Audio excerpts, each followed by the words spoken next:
Welcome to Negotiating Happiness, the show that helps you find happiness, success, and balance in your work and life. I'm Adriana, your host for this journey into entrepreneurship and personal growth. We're broadcasting live on 107.7 and 105.3 FM in New Orleans as part of the United Public Radio Network. We explore the latest strategies, insights, and stories from successful entrepreneurs and experts. From managing stress to building a thriving business, we've got you covered.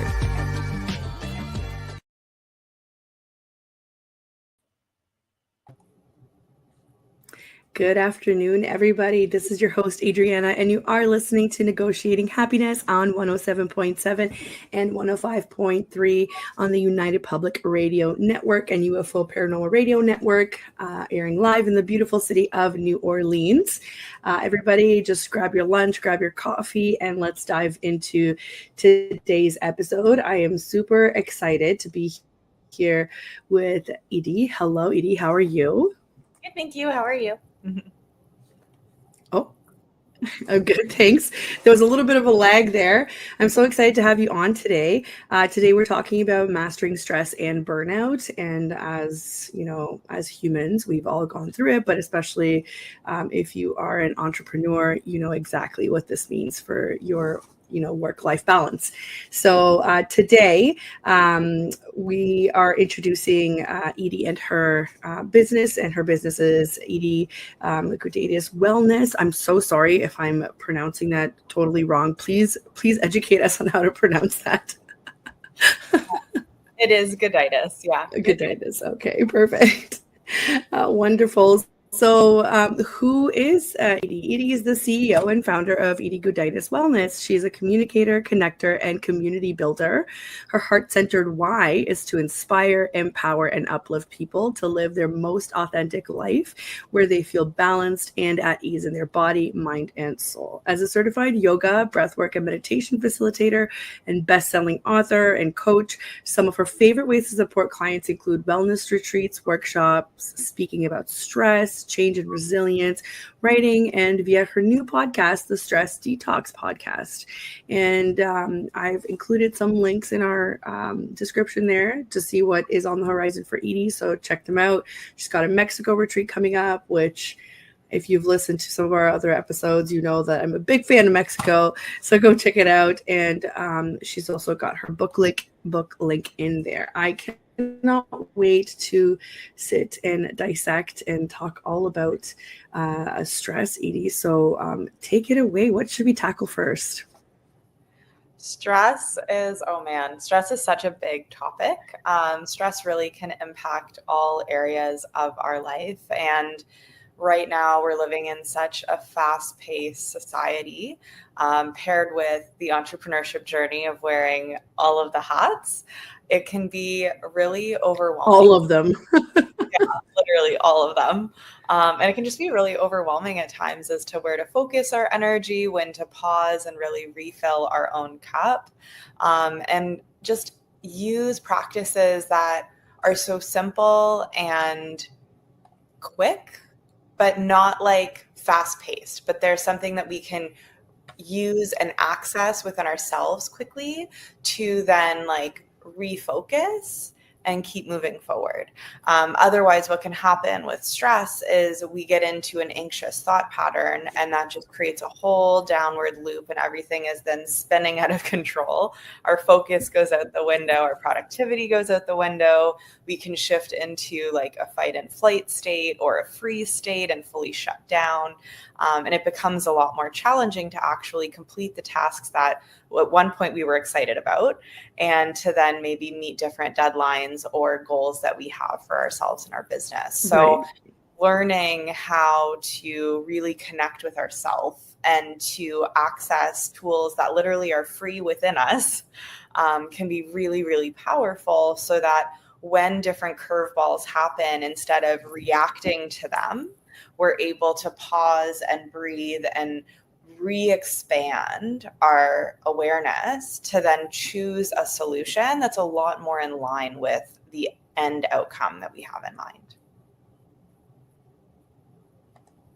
Right. So I guess tell us a little bit about the types of clients that you've got that, you work with and the kind of challenges. I want to put it out there to see if anybody can relate, and especially if they are in the entrepreneurial sphere. So tell us a little bit about the kinds of clients that you work with. Yeah, so I work with clients in a one-on-one capacity as well as in group capacity. And my clients range from entrepreneurs to corporate focus to the healthcare system to the education system. So it really is like the full spectrum. And something that is commonly shared, I'd say across the board, is just having lack of awareness of what is available to us. And something as simple as taking a few moments every morning to just breathe 5 deep breaths consciously, being fully present to them. And then doing that again in the middle of the day and doing that again at the end of the day can be really, really powerful for offering grounding.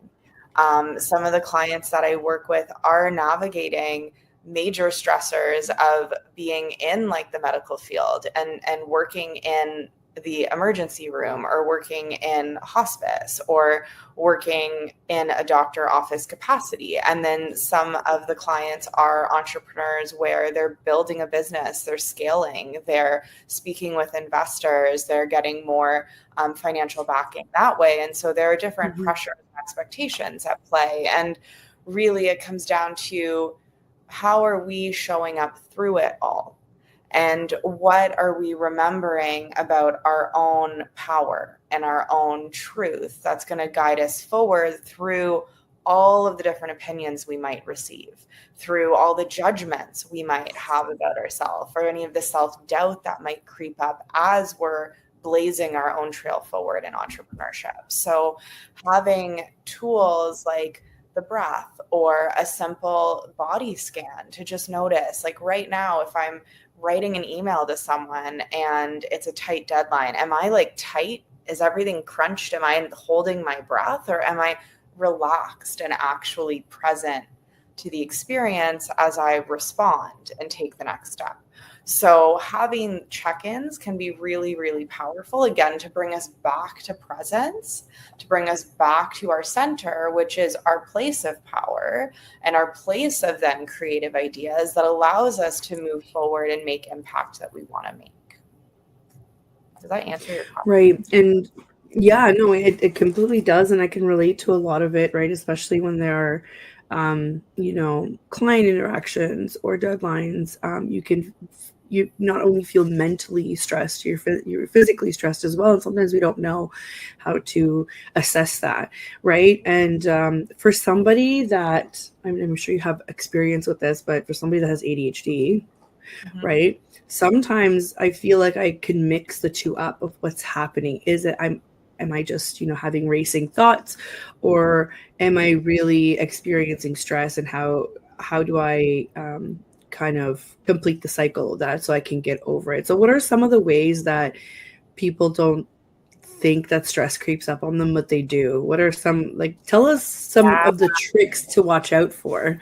Yeah, so how the stress cycle works, just at a high level, we have our level of awareness. Let's say we're just like walking, I don't know, I like to use this example. We're walking in a meadow. So just imagine you're walking in a meadow and it's a beautiful sunny day and you're just happy and walking along, taking in the scenery, and then you see a bear. And all of a sudden your response spikes because you're on high alert. There's a potential threat and you need to make sure that you're safe. And then you get closer to the bear, you realize the bear is actually not a bear, it's a rock. And you're like, oh, okay, cool, I'm actually fine. And then you'll feel your body start to chill. So it's like you get that adrenaline rush that spikes up and then it starts to come down and you come back to what's called homeostasis, back to your like middle ground.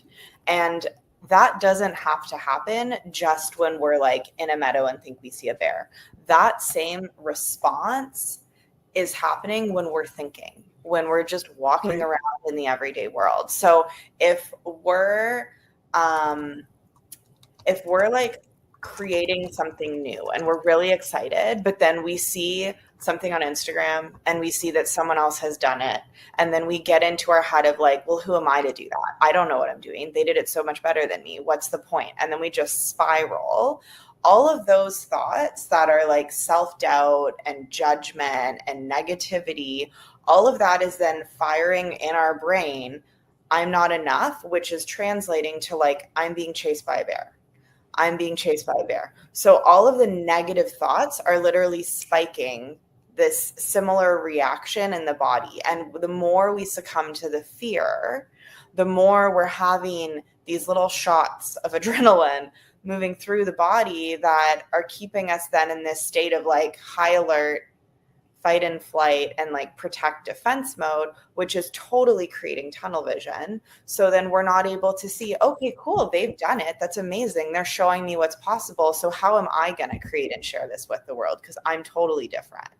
And so it can get really tricky. Mindset is like, I would say number one, with recognizing it when we tune into the body. Our body is often the quickest way in because we can notice, oh, wow, my shoulders are up here and I'm not breathing. And then that's an indicator, okay, let's soften the shoulders, deepen the breath. And what the heck am I thinking right now? Oh, my thoughts are like way over here. So let's come back to presence again. And like, what is actually a productive, creative, truthful thought? And so that's a really sneaky way that stress creeps up. And that over time, when we have these constant thoughts, and then with that, we're in an environment where there's so much information. And then with that, we're in an environment where maybe when we were kids, there was a lot of turbulence and we didn't have tools, we didn't have resources to properly express what we were feeling if we felt scared. So then we've had these different masks or shields that we've taken on to protect ourselves in our environment, on top of then navigating life and all of these other everyday things, and then our thoughts on top of that. So then that can compound, and that creates more of what a lot of the world is navigating, which is chronic stress, which is where we're just constantly living in this state. And we don't realize it till maybe we go on a yoga retreat. And then all of a sudden it's like, oh, I'm going to just chill for a whole afternoon, or I'm going to go to a yoga class and like chill for 5 minutes in the ending posture of Savasana. And wow, I didn't realize I was so wound up because now I feel so relaxed. You know, the irony of it is that when you're stressed out and you're talking about, I'm going to chill out for the rest of the afternoon, we're most likely stressed out about time. And that never occurs to me to just say, I'm so stressed out, I just need to chill. My brain goes, I'm so stressed out, I just need to push through and do all of the things so I can stop being stressed. And it's such a counterintuitive response to what actually needs to happen. And I'm sure lots of people can relate to this. Well, and totally as well, like if you think about people-pleasing tendencies, and again, if we go back to like childhood and navigating life and being accepted and having that sense of approval and feeling loved and like we belong, like all of those things are so integral then to that idea of pushing through the to-do list and just doing the next thing. And like, I'm totally, I used to be the biggest people pleaser, and I used to ignore every signal of my body. And that's why I had burnout and had so many things in the past that I've navigated, because I just was like, nope, love your body, keep going. And it's like, we have to start to check ourselves. Like I have a phrase, it's like, check yourself before you wreck yourself, because I've learned the hard way a few too many times. And it's just like, how can we recognize, okay, yes, this is my to-do list, and actually I do have deadlines. So all of these things are priorities, but can I just take 5 or 10 minutes or 15 minutes and go sit on a park bench in the sun, go walk around the block for 5 minutes, sit down on my couch and close my eyes and just focus on my breathing for 5 minutes. Like one of my favorite tools, I literally did it earlier today, legs up the wall. And I put on a song It's like super meditative for 5 minutes. You can do it with your legs on the couch instead, but it's very down regulating for the nervous system. So when we're locked in fight and flight of the sympathetic response, which is the stress response, doing a posture like legs up the wall or child's pose, even laying on your tummy in prone position, can be really grounding to get us more into the parasympathetic nervous system.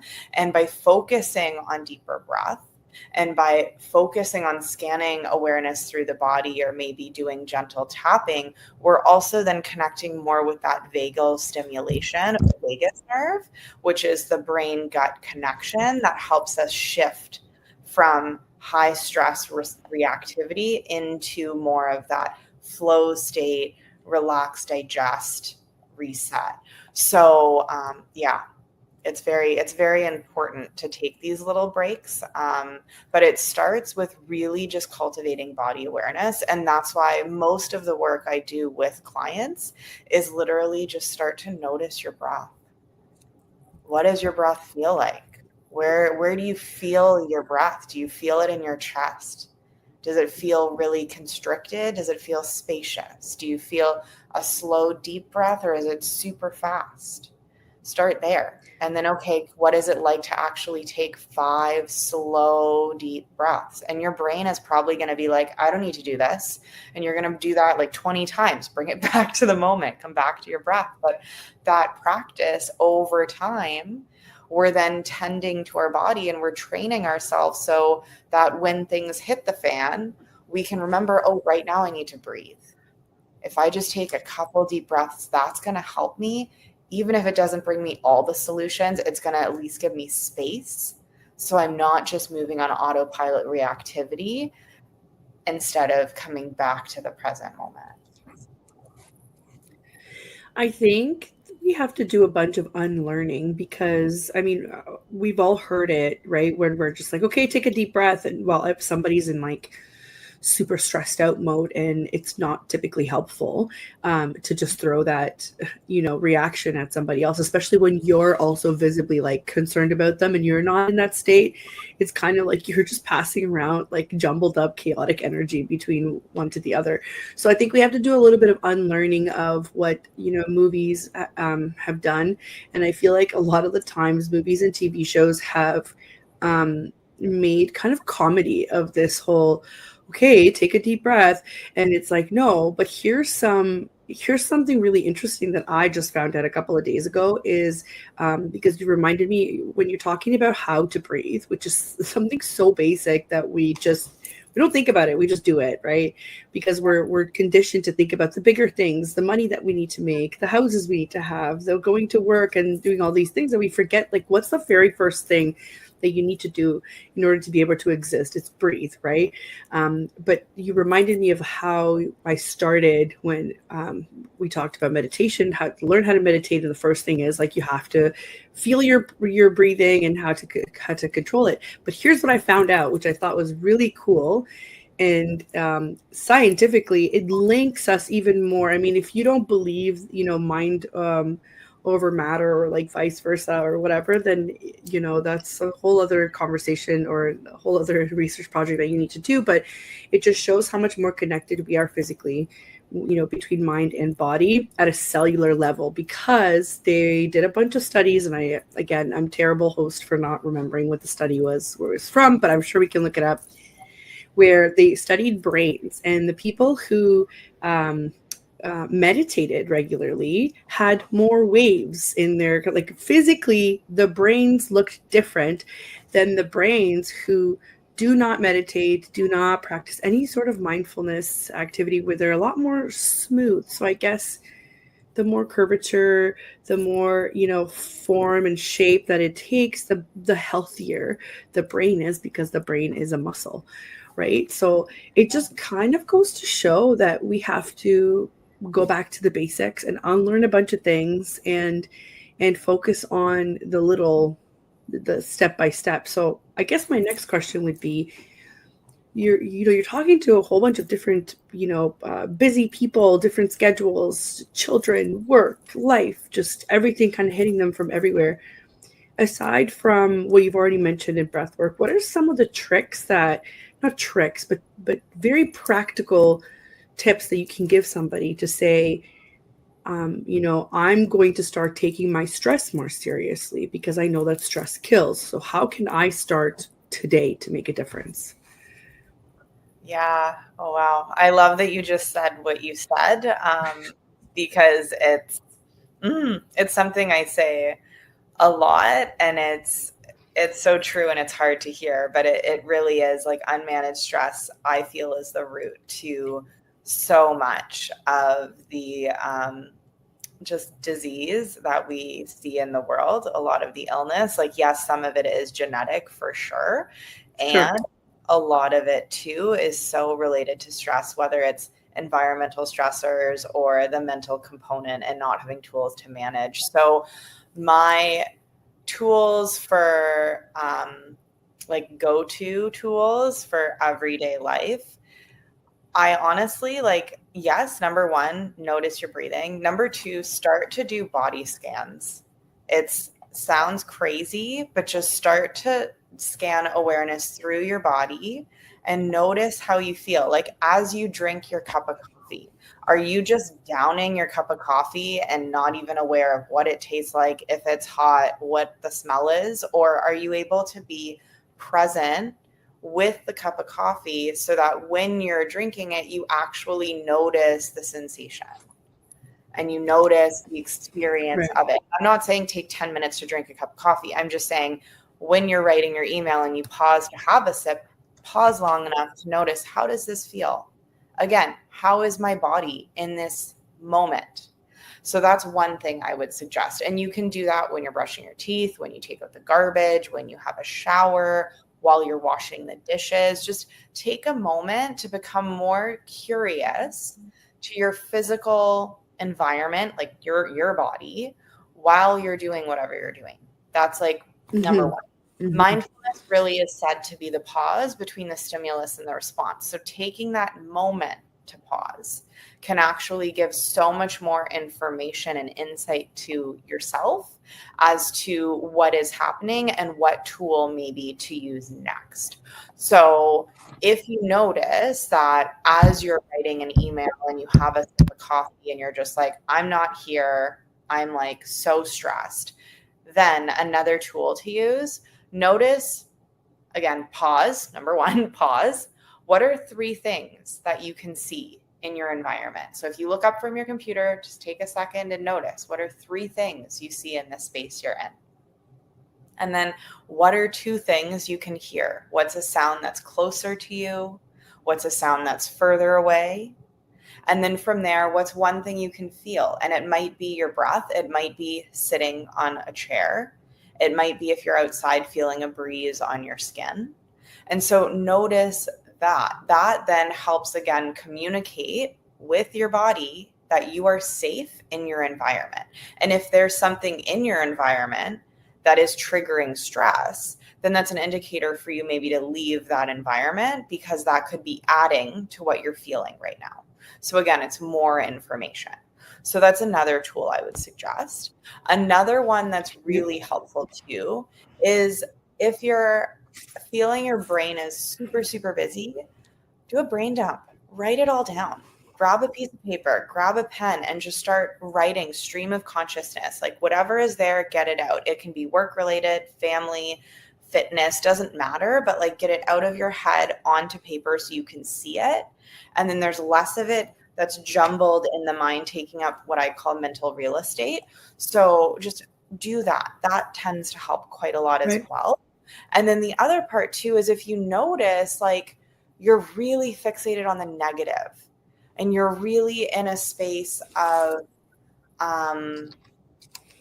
projecting, then can you take a second, and is there anything, like, yeah, some of that might be true, some of it might be story. So can you write down, like, what are all the facts? What are you putting in there that might not be fact, that's just story, that's made up? Write that down again. Look at it. That helps you so that you're more, what we call in mindfulness, neutral, so that you're not as reactive. And then as well with that, then another practice is gratitude. And gratitude is like life-changing.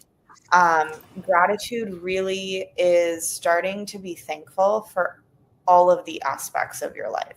So again, right now, you can even pause and just think about like, what's one thing you're grateful for? And it could be the sunshine. It could be running water. It could be that you're wearing your favorite watch, like whatever. It doesn't matter. But if you get into that practice of starting to notice, okay, what am I grateful for? Like maybe you have had a massive disagreement with a business partner, or maybe your kids are driving you absolutely bonkers and they're like on a sugar high. Even within that context, what are you grateful for about the partnership you have with your business partner? Like, what is one thing about them that you do really enjoy? Can you come back to that? Can that be your anchor of your why? And with your kiddos, again, even if they're driving you insane, what is something that you're really grateful for that they bring you, like the joy they bring you in your life? It's not discounting that they're still driving you nuts and maybe they've done something that you're not in agreement with, but can you still in that moment see a silver lining so it's not all heavy negative energy? Because that helps shift us out of some of that stress response so that we're able to come back to our center to again create these more aligned choices and show up in our truest self, which is above all what we strive for. So those are a whole bunch of tools. Right. I appreciate that. And I think a lot of it too can probably be summarized sometimes as be careful how you speak to yourself or what kind of pep talks you give yourself, because, you might be in a crappy mood now and you might say something like, oh man, I'm just lazy, or oh man, I'm just the worst at this. And then your body starts to actually believe it, and that creates more tension. It creates more, and I know it seems silly, but it's kind of like how we used to talk to ourselves when we were kids, right? Where everything is all about big emotions, not knowing how to handle it. We're just bigger kids now. And I find that sometimes logic steps in and sometimes it doesn't, right? So this is super helpful. Thank you for all of those tools. Yeah. Totally. Yeah. And I love what you just said about like the speaking part, speaking to ourselves. I think that's super, super powerful. Something that I am a big believer in is the power of affirmation. It's something I've been using in my practice for like a decade, and I always share it with clients. And it can be an I am statement, like I am powerful. It can be I am great at everything I do. It can be I am brilliant. Maybe it's I am beautiful. If you're not comfortable with that, you can say I like my eyes, like starting to notice things about yourself that you appreciate. And then from there, you can take other phrases. But something I often reflect with like classes or retreats is the mantra, I am safe, I am supported. And that is a really powerful one when we're working with nervous system regulation, because again, that if you literally say that to yourself right now, like I am safe, for me, my body relaxes.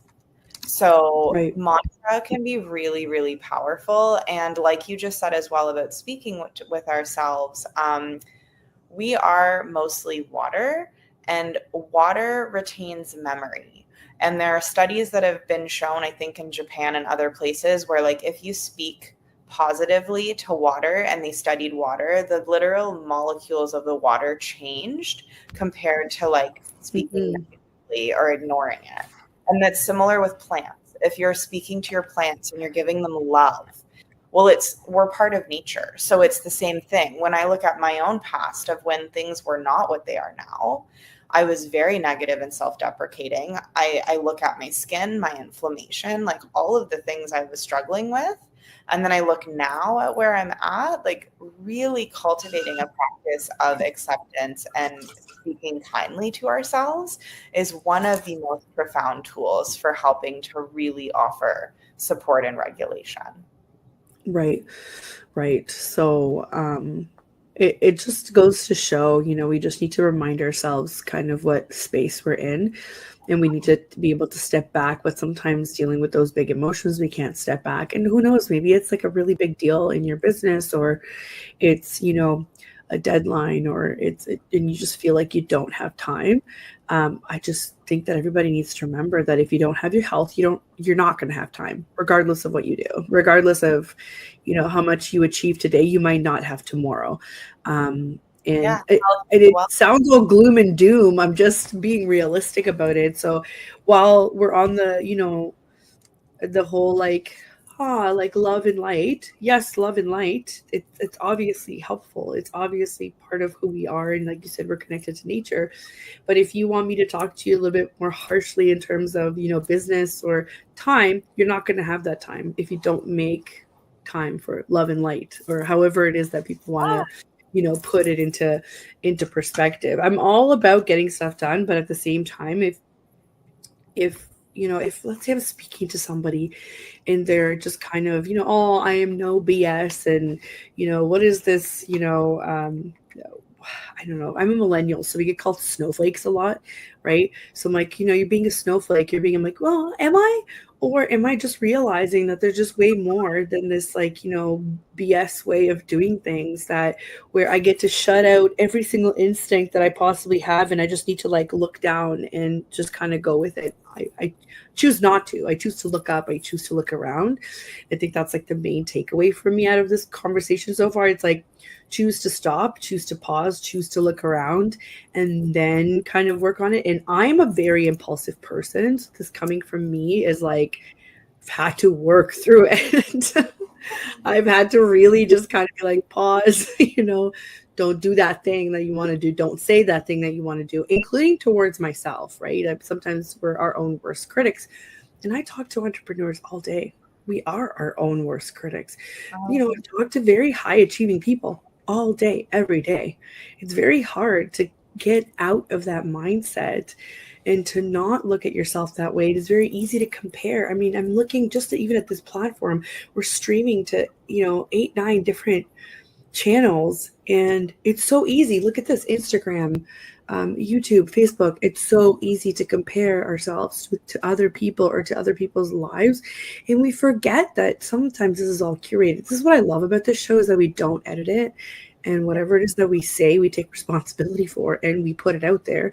It's live. Even when we pre-record, it's not edited. It's just a continuous recording that goes on, because this is more of what real life looks like. Or we talk about the bad parts of our business too. We talk about the stress. We talk about, it's not just about looking educated or knowing we know what we talk about. It's about having these conversations where we're we get called snowflakes, and and sometimes maybe we get triggered about too many things, but sometimes maybe we're right, because we shouldn't have to go through these systems that were always put in place. Maybe we're the markers of change, right? Sometimes. I'm not saying just our generation. I'm talking about different generations as time goes on, right?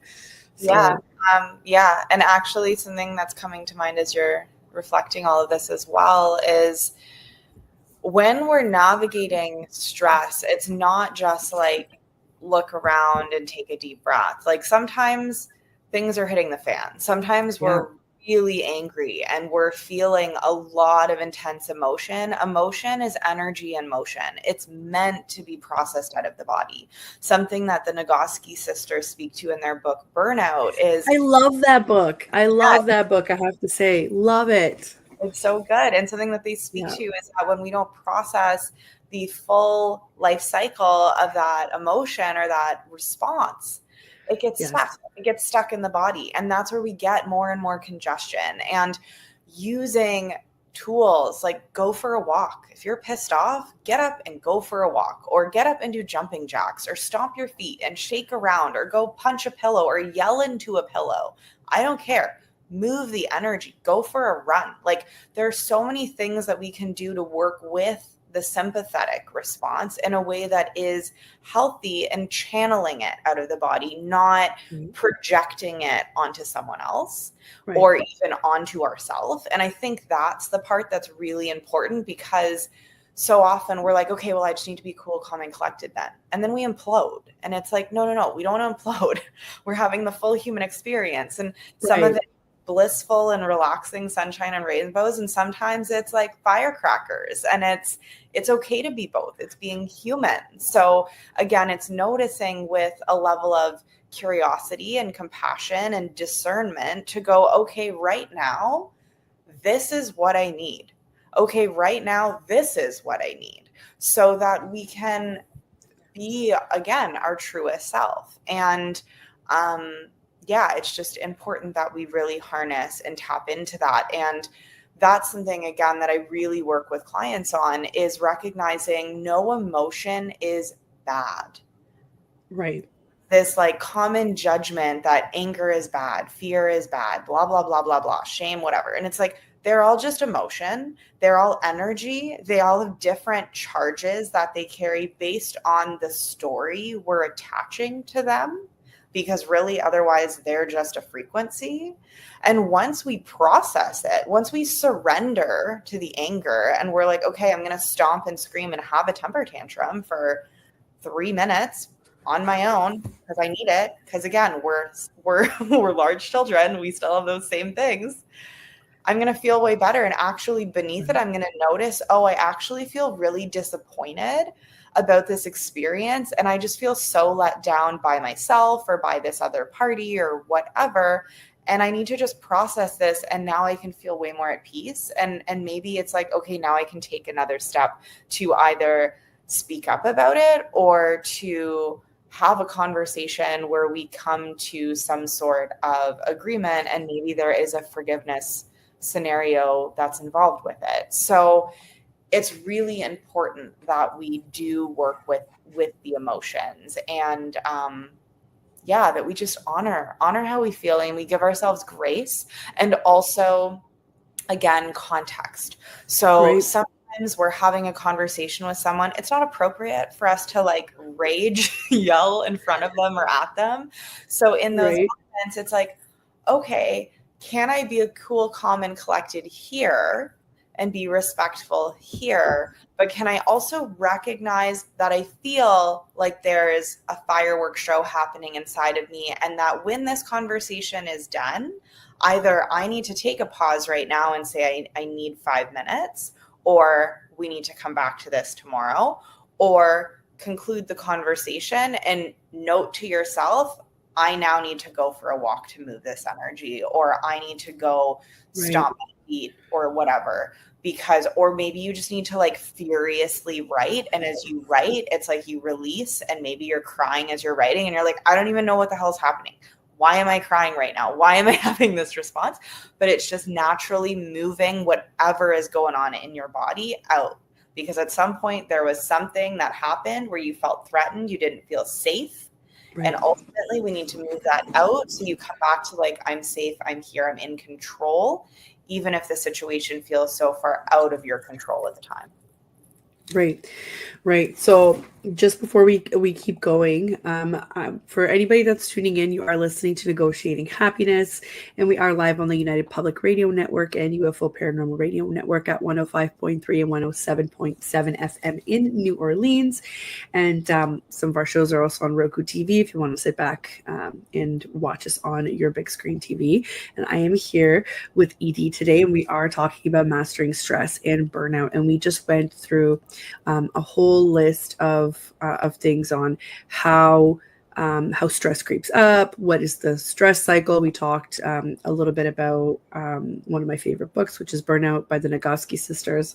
And Edie was just telling us on how to practically, after giving us a whole list of tips on how to integrate into our life and how to practically, integrate everything into our schedule. So sometimes if you do need to, take a breather or find a more appropriate moment to deal with it, make sure you do so in order to complete the stress cycle. So that could look like, going for a walk, going for a workout, writing everything out, or just having some reflective time to kind of process, kind of what happened. And I think that's really, really, really important. Before we go on, we have a couple people that have tuned in. So just a reminder, guys, that we are live. So if you have any questions or comments, we're happy to feature anything that's constructive. So we've had a couple people say hi. That's Rehan, and now we've got Julie. Hello, everybody. Thank you so much for tuning in. Sometimes we get guests from all over the world, which is always exciting to see. So just keep in mind that we are taking questions if you have any, and we're also on Instagram as well. And I've said this before. We have a different soundboard for Instagram. I can't put your question up on the screen, but I can definitely read it out. So don't be discouraged if you are on Instagram. And just to go on, Edie, thank you so much for giving us all of this insight, and it makes me feel a little bit better to hear that a professional agrees with some of the ideas that I have about like taking the time to meditate or taking it seriously, because stress does kill in a lot of ways. And you mentioned disease as well, which is, yes, as a portion of it is stress, a portion of it is genetics.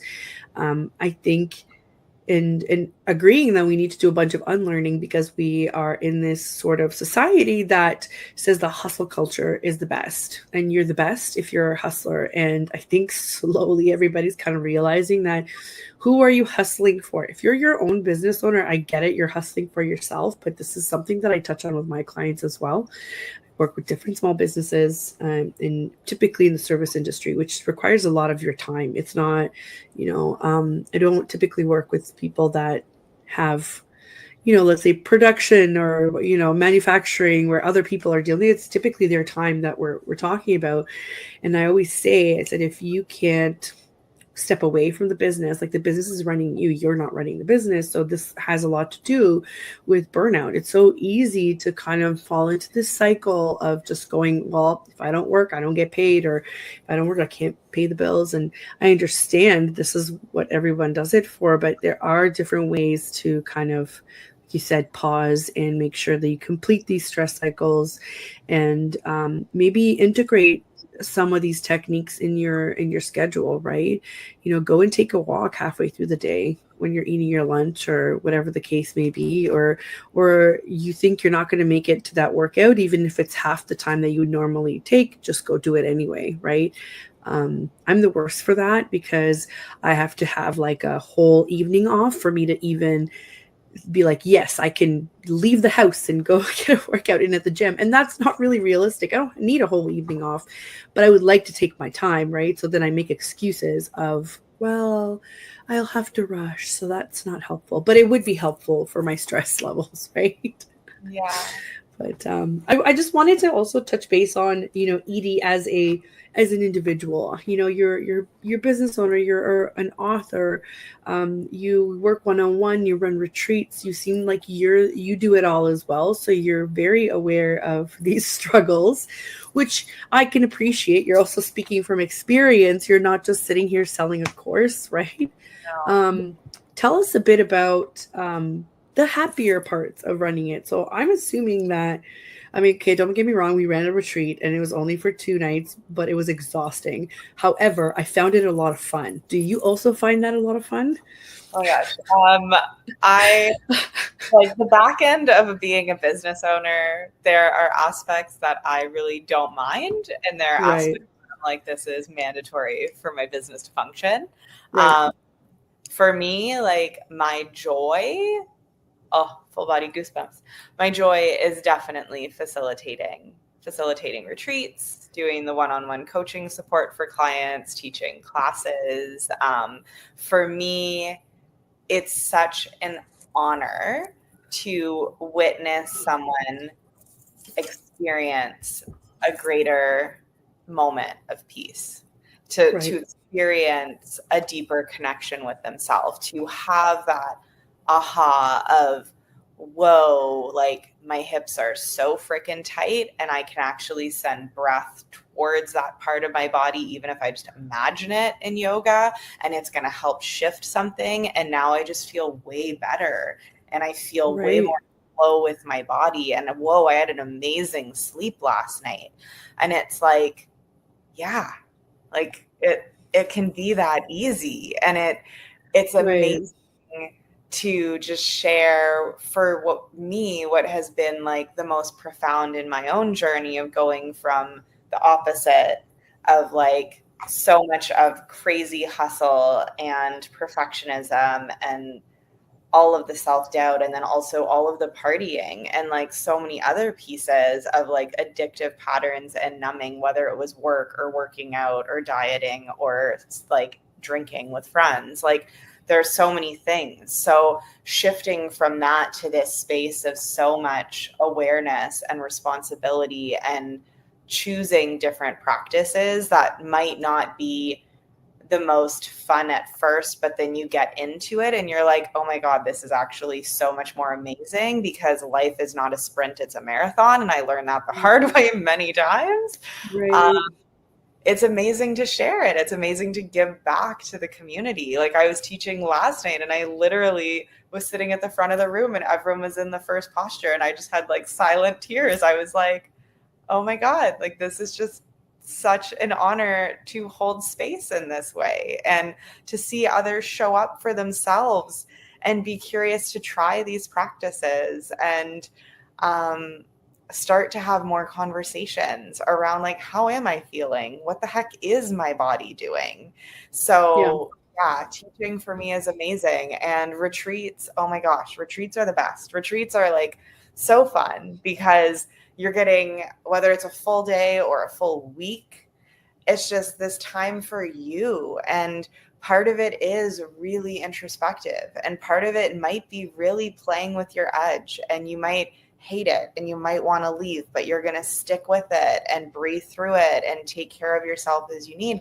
And then part of it is really fun because you've gone through that point of what you didn't think you could do.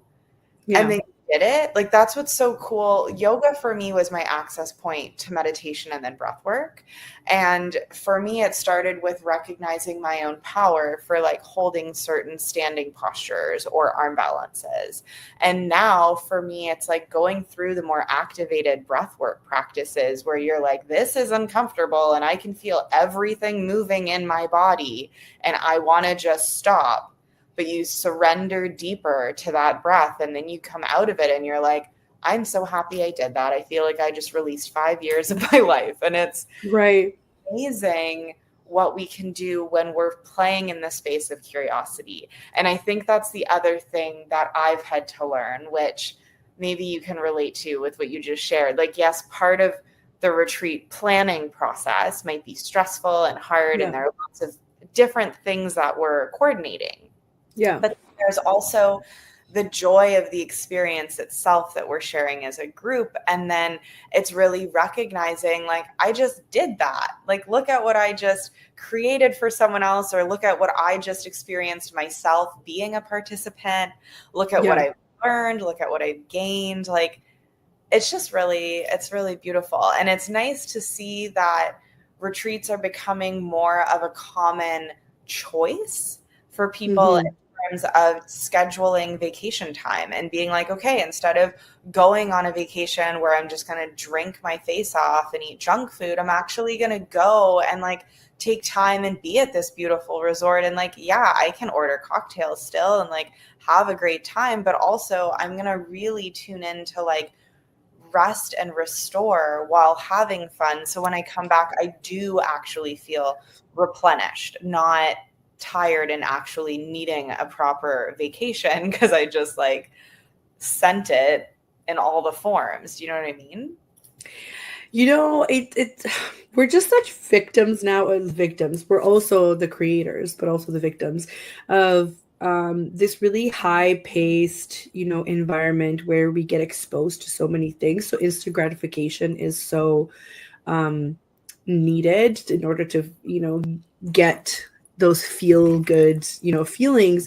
So that also translates into our vacations, right? So like, I don't have time I gotta do a quick vacation. So I'm just gonna go party it up and I'm gonna get all of my fix and all of this and all that. So it's we take that not just in social media or in our marketing or in our, we plaster so much information at such a high pace that we then end up taking that in our own life too. Like I'm looking at myself, like I have a 4-year-old. I have a lot of friends who have multiple kids, and I don't understand because they have the same amount of time, right? And they're also complaining about the exact same things. They're just probably running at a much higher stress level than I am. And even I am like, I'm pretty stressed out, but I've got, chiropractor appointment. I've got to work. I've got to drop off at school. Then I got to take him to soccer. Then we're starting swimming. Then we're doing this, this, and this, and this. And then you're like, okay, but at the same time, it's summer. So we got to go to splash pad. We got to go find an outdoor pool.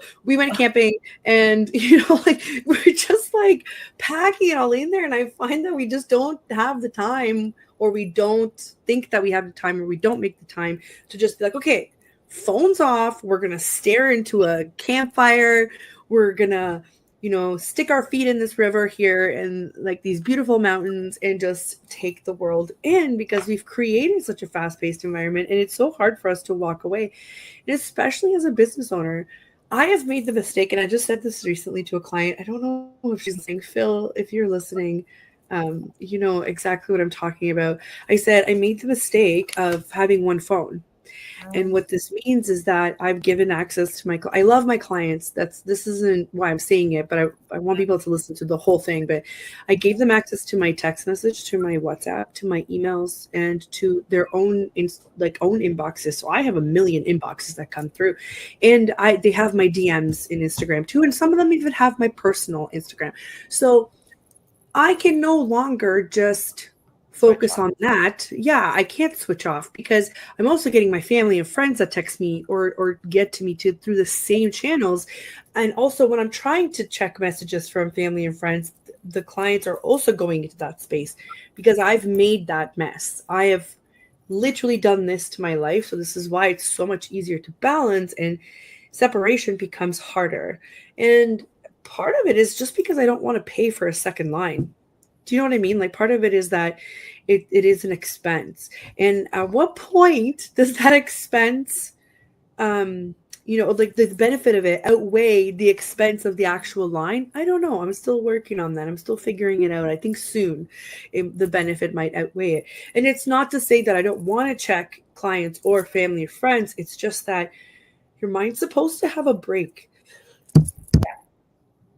I think that's a really big part. Your mind is definitely supposed to have a break. And with that too, like I navigated something similar when I was really starting out and wanting to be everywhere for everyone. And then I burnt myself out within the first year of my business. And so now I've become a lot more heavy with my boundaries. And it's like emails you can access through DMs. And then if I'm working with you one-on-one, then there's a WhatsApp option.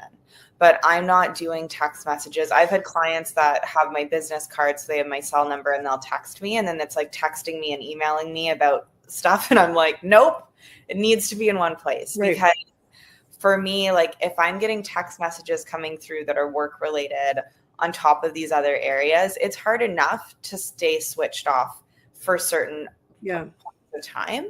So something I do, which might be helpful for you in terms of, again, and anyone listening, just having the pockets of time for yourself. When you go for a walk, can you leave your phone at home for 5 minutes? That's something I intentionally do, where I'm like, how present can I be for myself? Otherwise, my walk is like my phone is with me. It starts out being for me, and then I'm walking and I'm like, oh my God, I need to post this on Instagram. Everyone needs to see this. And then I'm like, I'm not for me now. It's becoming something else. And part of it is that I want to share it, and that's amazing. And also though, what is it like if once a week I go for a walk, or twice a week, or 3 times a week, or once a day, one of those walks, whether it's 5 minutes or an hour, is without my phone? Can I do that? And for me, that has been a game changer. And also starting to switch off more on the weekend, even if it's one weekend day, because I was not ever switching off. Being a business owner, you're always on your business, but there a way that like one day a week, I was like, you know what? I don't need to be all over these platforms. No one's going to die tomorrow. And that's, I think, the main thing I had to remember is we get into this idea that like things are life and death. And that goes back to the stress response cycle of like, oh my God, it needed to all be done yesterday. What the heck's happening? And it's like, hold on. It's not brain or heart surgery. No one is actually going to die right now if I don't share a story or if I don't post in this hour. Yes. So actually, I need to take 5 minutes for me because I'm not connected and grounded right now. I'm spinning around, and that's creating more challenge than ease for me to actually make an impact in my business. Also, it's just not operationally efficient. And I talk about this all the time. I talk about batching content. I talk about scheduling it out.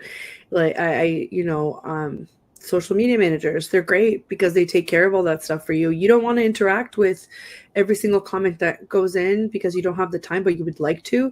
Great. Get a social media manager or somebody that will do that for you, part of the package.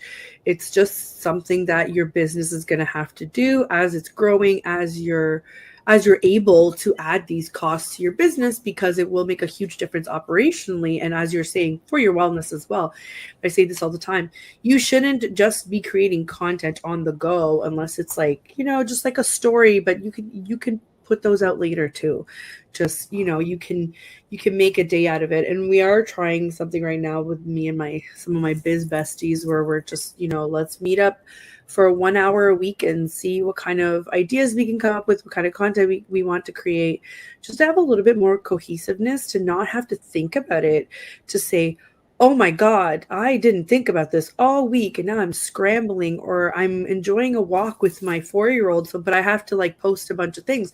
That's not realistic. And for somebody like me, like if my child's at daycare or at school, I can't leave my phone at home, but I could for sure put it on silent and enjoy 5 minutes. And when the 5 minutes is over, I can, come back to it. Can I leave without my phone? No, but I can implement that same idea where you're like, okay, but you have to keep those boundaries with yourself too.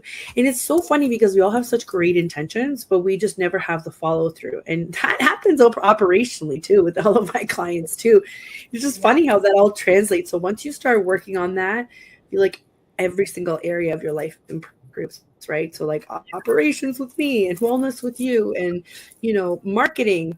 That marketing is another huge thing of, we have all of the best intentions to put out strategy that makes sense. And then we never follow through with some of it. Right. Or we think we're going to launch all these things and then there's no follow through. I'm very guilty of that. I still have a quiz for everybody that I have not launched, and it's been ready for probably 8 months now. So stay tuned. Yeah. But so we're just almost at the top of the hour here. So again, we could probably have many conversations about this. Just one last quick question is, I want to know what makes Edie happy. I don't want to know about how you love to help people because it's very obvious through your work. I want to know, like, what are your hobbies? Like, what do you like to do when you're not in this space? We want to know about personal things because we want to get to know Edie as a person. And sometimes entrepreneurs don't think about that because they're too focused on their work and their life and their family and their, Yeah. And I totally lost myself to that when I started my business. I love dancing. Dancing is that, like, my soul is happiest. I love hiking. I really love being in nature, being by the water, being in a forest is really grounding for me. I like that too. Yeah, so good. I love curling up with a good book and just chilling or watching something on Netflix in the evening to decompress sometimes. I really enjoy baking without recipes and just kind of winging it and seeing what I create. Yeah. I also love traveling. So whether it's going, like, I haven't been to Europe in a while, but whether it is Europe or whether it's more of a tropical location, I spent part of the winter in 2023 in Costa Rica, and that was totally magical. So that's something that I appreciate with my business is the remote aspect and being able to tie in some of the retreats where I offer them or workshops with vacation or just working remote, because I really do love exploring new places and meeting new people and experiencing new cultures. Yeah, those are probably amazing. It's just always great to learn a little bit about, who is Edie. And I always love that I can relate to a lot of those things. I love traveling too, and I love just, again, being in nature. So that's amazing. Well, thank you so much for coming on. This has been really great. I wanted to point out again, if ever anybody wants to go ahead and check out the retreat, I highly suggest it. Let me post the link again right now. Yes, Equilibrium Retreat in Mexico is November 16th to 23rd. And we have 3 spots left. Yeah. And you can access it on my website. Here, guys, take a quick look. And even if you're looking through the archives and you're hearing this, you can still see it on any of the 8 or 9 different platforms that we've posted it on. You'll see it there. Check out Edie Gudaitis Wellness, and follow Edie on YouTube. She does a lot of yoga videos. Anybody that's a yoga fan, I checked out a couple of them. They're awesome. So thank you again so much, and we hope to have you back. Yeah, come back in a couple of months and tell us about how the retreat went and whatnot. I'd love to hear about it. Yeah. Yes. And thank you all for tuning into the show. We always love to hear from you, and to everybody at the United Public Radio Network and UFO Paranormal Radio Network for the platform. We appreciate you. Have a wonderful day, everybody, and we'll see you next week. Thank you.